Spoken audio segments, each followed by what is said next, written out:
машинного обучения – это на самом деле некоторая функция или алгоритм, или порядок действий, или множество строчек кода и кластер машин.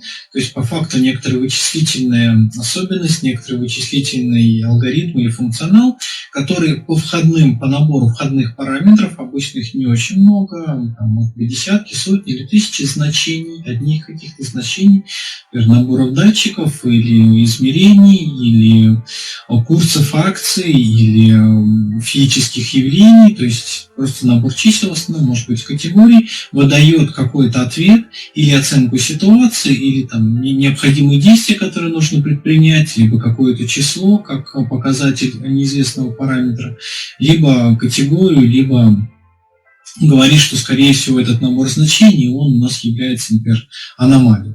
То есть модель машинного обучения, еще раз, это некоторая функция,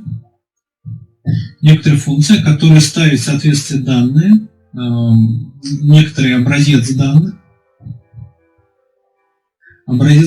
некоторому решению. Это решение может быть достаточно произвольным, то есть может быть число, может быть действие, может быть категория, может быть, например, отсутствие действия или какой-то бинарный признак.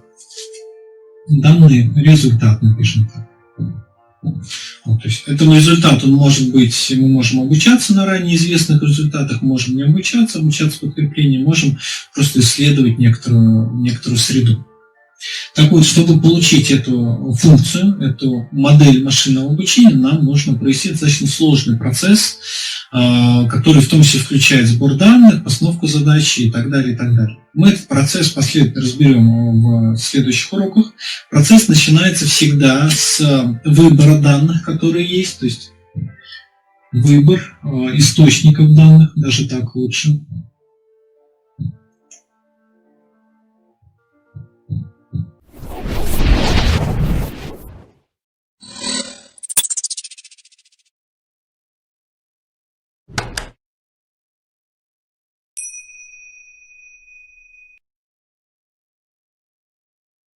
Выбор источников данных и обязательно постановка цели, постановка метрики, постановка критерия, что мы поймем, что наш результат достигнут, то есть насколько точным он должен быть, либо каким он должен быть, либо путь, который он должен проходить, этот результат, чтобы мы считали, что значит достигнут, то есть в любом случае некоторая цель или метрика результата. Как эта цель или метрика формулируется в конкретных задачах машинного обучения, мы опять-таки будем говорить в следующих уроках, но важно, что перед тем, как мы начинаем делать модель, нам нужно понять, из каких данных мы ее будем собирать и что в результате обучения от модели мы хотим получить.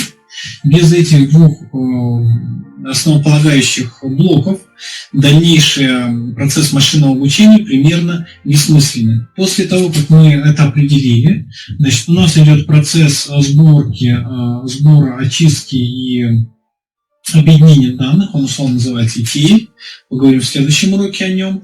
После него может идти процесс исследовательского анализа данных. Если данных достаточно много, нам нужно выяснить среди них какие-то взаимодействия.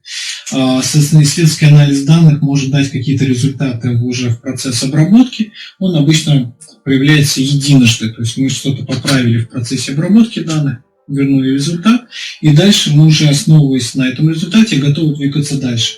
Здесь у нас идет процесс некоторой очистки данных или подготовки данных, то есть предварительный некоторый препроцессинг наших данных, чтобы их можно было загрузить в модель, потому что здесь у нас, например, могут быть категориальные величины, а модель наша, которая лучшим образом нам подойдет, например, с категориальными величинами не работает и так далее. Таких примеров много, но в любом случае нужно произвести очистку данных. Затем после очистки данных мы можем произвести выбор модели, ее обучение и, значит, после обучения обязательно идет у нас проверка метрики, той метрики, то есть оценка результата по какому-то критерию, который мы заранее выставили.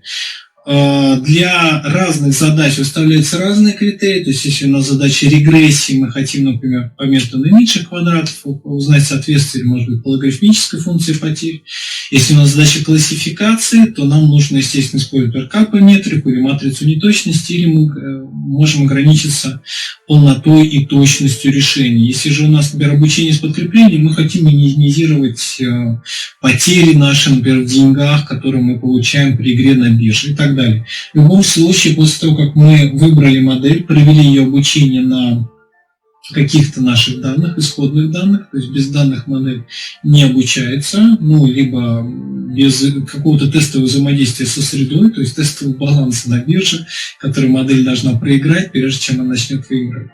И нам нужно, естественно, провести оценку модели. Оценка модели.